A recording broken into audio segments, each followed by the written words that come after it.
जैसे जब भी कोई इंसान कोई बुरी हरकत करे, बहुत गिरी हुई हरकत करे इंसान, तो कहते हैं यार क्या पाकिस्तानी वाली चीज, don't behave like Pakistani, don't behave like. India की जो फौज है वो बहुत ज़्यादा सीरियस ले रही है श्रीलंका के अंदर जो इस वक्त एक बड़ी अनफॉर्चुनेट जो अनहोनी हुई, और ये थोड़ी सी इंटरेस्टिंग सिचुएशन है। उसने किया है, बार बार किया है, जैसे अफगानिस्तान का हेल्प, श्रीलंका का हेल्प, नेपाल का, यहाँ आजू बाजू जितने भी देश है, इसी कंगालू का कितना किया है। श्रीलंका से ये न्यूज चली थी, उसके बाद भारत ने उठाई, और वो भी उनके कुछ चैनल्स ने बात की, तो कह दें कि भाई गवर्नमेंट कह दे कि नहीं ऐसा कुछ नहीं है, फेक है, वैसे ही फैलाया जा रहा है, उसमें इतने टची होने की क्या बात है। और India that is very much important, because वो समझते हैं कि अगर हमने ये ना किया तो ये काम चाइनीज कर देंगे, हमने ना किया तो ये काम चाइनीज कर देंगे, और हमने चाइना को यहाँ पे नहीं आने देना। मुझे तो वो वक्त याद है बांग्लादेश में हमारे 90,000 पतलूनें पड़ी थी, खुदा ना करे कि 2 लाख पतलूनें हमारी केपी के और बलूचिस्तान में भी पड़ी हूँ। ये भी इसलिए हुआ है क्योंकि भारत की, वहां पे जो भारत मदद कर रहा था श्रीलंकन भाइयों की बहनों की, ये वायरल हो गया श्रीलंकन सोशल मीडिया पे कि इंडियन एयरफोर्स के लोग आ रहे हैं, नीचे से उठा के ले जा रहे हैं और राहत वो मदद कर रहे हैं, लगातार हेलीकॉप्टर चल रहे हैं। इन्होंने ये देखा, फिर इन्होंने बोला कि हम तो इस्लामी दुनिया के वो हैं, किले हैं और अकेला न्यूक्लियर पार, ये पता नहीं क्या भांग का नशा करते हैं, सवेरे सवेरे एक नसवार ठोका इन्होंने। High commission, high commission.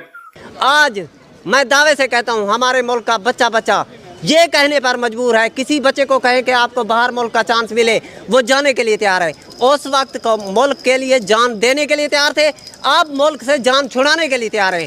हमारे बच्चे हैं, ये भीख से, कोई भीख मांग रहा है, ये बुजुर्ग खड़े हैं, ये इनकी उम्र है मजदूरी करने की। तो इंडिया ने क्या किया कि इंडिया ने ये ऑपरेशन सिगार बंदूक लॉन्च किया, स्टार्ट किया, उसके बाद फ्लड्स में और जहाँ पे लैंडस्लाइड आई, और इंडिया ने अपनी नेवल शिप्स, एयरक्राफ्ट, ठीक है जी, और रिलीफ सप्लाईज और rescue teams, so this rescue, evacuation and medical support, तो इस हवाले से उन्होंने अपने इंडियन एयरफोर्स ने C-130 और बड़े जो जहाज़ हैं एयरलिफ्ट करने के लिए रिलीफ मटेरियल वहाँ पे over 70 मेडिकल पर्सन पाकिस्तान ने भी बाय द वे भेजे हैं, just to let you know. लेकिन मैंने आपको क्या बताया, मैंने आपको बताया इंडिया के लिए बहुत बहुत ज़रूरी है, क्योंकि उनकी सारी की सारी कमिटमेंट ही इस दिन के लिए होती है। इंडिया की जो सारी की सारी जो कमिटमेंट है वो होती ही इस दिन के लिए है। इस दिन से मुराद क्या कि अगर आपके यहाँ कोई मसला हुआ तो हम आएंगे, अगर आपके यहाँ कोई मसला हुआ तो हम आएंगे। सो ये चीज़ जो है दैट इज़ देयर। अब मैंने जब इसको थोड़ा देखा, और फिर दूसरा ये है कि ये सारे के सारे ह्यूमैनिटेरियन एंड जो डिज़ास्टर रिलीफ ऑपरेशन होते हैं, इसको भी देखें, इसको भी थोड़ा समझें। ह्यूमैनिटेरियन एंड डिज़ास्टर रिलीफ जो एक्टिविटीज़ हैं इसको भी थोड़ा समझें। ये बेसिकली क्योंकि इंडियन ओशन रीजन के अंदर ये मसला है कि वहाँ पे सुनामी और बहुत सारी चीज़ें होती हैं। तो इंडोनेशिया में एक सुनामी आया तो तब से एक चीज़ थी। अच्छा, हमारी कंडीशन ये है कि हमारे जो छोटा मुलाजिम है उसका 300-400 बढ़ता है, जो MPA MN है इनकी 400 गुना तनख्वाहें बढ़ती हैं। ये क्यों? ये हमारे टैक्स पर नहीं पड़ रहे। अगर इनके देखें, मुल्क तो पसमानदा से पसमानदा होकर अपाहज होकर कैंसर ज़दा हो गया है, इनकी जायदादें पूरी दुनिया में हैं। अच्छा देखें, हमारे जो ये मुहिब्बे वतन बरहमन हैं, इनको हम सलूट करते हैं। ये रिटायरमेंट के बाद एक पल भी पाकिस्तान में रहना चाहते हैं? बताएं। अमेरिका, यूरोप, बरतानिया, फ्रांस में इनके घर हैं, इनकी फैमिलियाँ, इनको वहाँ के मफाद अजीज़ हैं। ये तो पाकिस्तान में लूटने और दफना आने आते हैं। जब मरते हैं तो इनकी लाशें आ जाती हैं दफनाने के लिए। इनका पाकिस्तान से कोई इंटरेस्ट नहीं। अगर आज बात की जाए, कुछ हमारे तबके ऐसे हैं, भाई पाकिस्तान से निकल जाओ, इंडिया चले जाओ। मैं उनसे पूछता हूँ कि पाकिस्तान तुमने जंग से जीता था? हमारे बुजुर्गों ने कुर्बानियाँ दी, लड़े, सियासतें की, जीता है। किसी ने जंग से तो नहीं जीता। ये तो मोहसिन कुछ कौम है, इन्होंने कैद आज़म का मर्डर किया, लियाकत अली खान का मर्डर किया। ये तो करते आए हैं, ये शुरू से। मैं आपको आखिर में एक सच्ची बात कहना चाहता हूँ, हम आज़ाद तकसीम हुए हैं, हम आज़ाद नहीं हुए। पहले हम अंग्रेज़ों के ग़ुलाम थे, अब उनके कुत्ते नहलाने वालों के ग़ुलाम हैं। हमें कौन सी आज़ादी है? ये मैं आपको ऑन रिकॉर्ड कह रहा हूँ।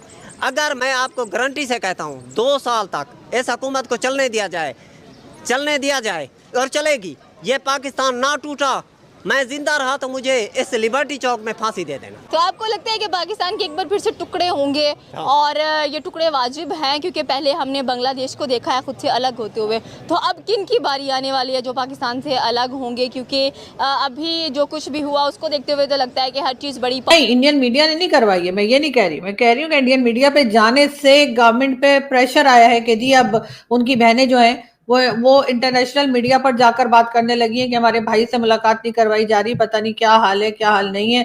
तो इसलिए इन्होंने, वरना सर पिछले 4 हफ्ते से क्यों मुलाकात नहीं हो रही थी? 4 वीक्स गुजर गए, पहले ही करवा दी होती, फर्स्ट वीक में, सेकंड वीक में, थर्ड वीक में। इंडियन मीडिया पे जाते ही 2 दिन के अंदर मुलाकात हो गई। तो इस बात का क्या मतलब निकाला जाए? यही कि इंडियन मीडिया पे जाते ही जो है वो इनको घबरा गए ये लोग, और इन्होंने कहा कि भाई कहीं दोबारा और मजीद ना जाना शुरू कर दें, तो इन्होंने मिलवा दिया। ये मुलाकात तो पहले भी कराई जा सकती थी। और बाकी इमरान खान अगर एज अ पार्टी लीडर अपने लोगों से अगर कहेंगे कि भाई प्रोटेस्ट करो मुझे बाहर निकालने के लिए या कुछ भी, तो वो तो उनका राइट है। अगर ये सिविलियन गवर्नमेंट चल रही है और डेमोक्रेटिक कंट्री है, अगर इन केस अगर ये डेमोक्रेटिक कंट्री है, तो फिर तो उनको इस बात की इजाजत होनी चाहिए कि वो अपने लोगों को कह सकते हैं और लोग प्रोटेस्ट भी कर सकते हैं अपने लीडर के लिए। सवाल ये है कि क्या ये सस्टेनेबल है, ये सवाल है। और अगर ये सस्टेनेबल है तो कैसे है, क्या होगा, कैसे होगा? मुझे ये थोड़ी सी चीज़ जो है वो नज़र आती है। एक यूनाइटेड फ्रंट इंडिया ने अडॉप्ट नहीं किया। इंडिया ने कहा भाईजान ये जियो पॉलिटिक्स है, यहाँ की रीजनल डायनामिक्स से अलग है, ये जो एड एफर्ट्स हैं ये हम जो है वो सार्क के खाते में नहीं डाल सकते, ठीक है जी। और अब वो उल्टा सबसे बड़ा इस वक्त हमारे जो चल रहा है वो उन्होंने कहा जी पाकिस्तान ने एक्सपायर डेटें भेज दी, ठीक है जी। वो कोई तस्वीर लगा दे नहीं एक्सपायर है जी, ठीक है, और क्या है और किस तरह।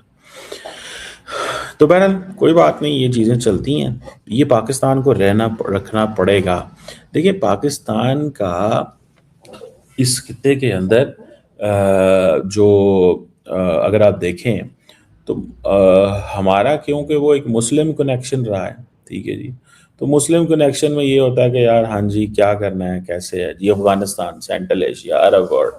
लेकिन इन रियलिटी जो सिचुएशन है वो ये है कि ये सारे मुल्क जो हैं, हम तो एक ही सिविलाइजेशन, एक ही कल्चर, एक ही हिस्ट्री हमारी रही है।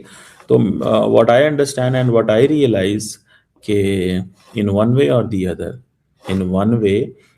अदर